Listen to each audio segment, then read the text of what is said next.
अथ मन्त्रपुष्पम्।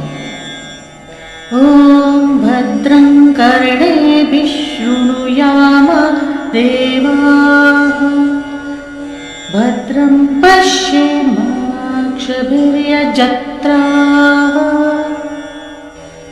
स्थिरैरङ्गैः स्तुष्टुवागुंसस्तनूभिः, व्यशेम देवहितं यदायुः। स्वस्ति न इन्द्रो वृद्धश्रवाः, स्वस्ति नः पूषा विश्ववेदाः, स्वस्ति नस्तारक्षो अरिष्टनेमिः, स्वस्ति नो बृहस्पतिर्दधातु। ॐ शान्ति शान्ति शान्तिः। ॐ योपापुष्पं वेद पुष्पवान् प्रजावान् पशुमान् भवति। चन्द्रमा वा अपां पुष्पं पुष्पवान् प्रजावान् पशुमान् भवति। य एवं वेद योपामायतनं वेद आयतनवान् भवति। अग्निर्वा अपामायतनम् आयतनवान् भवति। योऽग्निरायतनं वेद आयतनवान् भवति। अपो वा अग्निरायतनम् आयतनवान् भवति। य एवं वेद योपामायतनं वेद आयतनवान् भवति। वायुर्वा अपामायतनम् आयतनवान् भवति।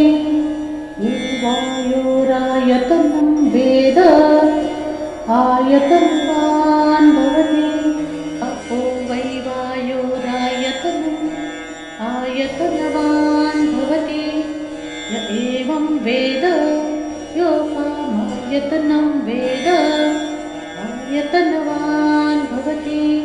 असौ वै तपन्नपामायतनम् आयतनवान् भवति।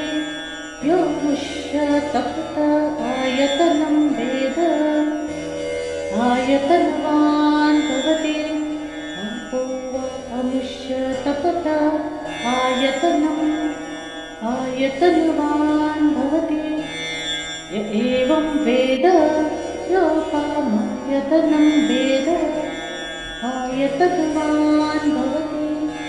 चन्द्रमा वा अपामायतनम् आयतनवान् भवति। यश्चन्द्रमस आयतनं वेद आयतनवान् भवति। अपो वै चन्द्रमस आयतनम् आयतनवान् भवति। य एवं वेद योपामायतनं वेद आयतनवान् भवति। नक्षत्राणि वा अपामायतनम् आयतनवान् भवति। यो नक्षत्राणामायतनं वेद आयतनवान् भवति। अपो वै नक्षत्राणामायतनम् आयतनवान् भवति। एवं वेद योपामायतनं वेद आयतनवान् भवति। पर्जन्यो वा अपामायतनम् आयतनवान् भवति। पर्जन्यसायतनं वेद आयतनवान् भवति। पर्जन्यस्यायतनम् आयतनवान् भवति।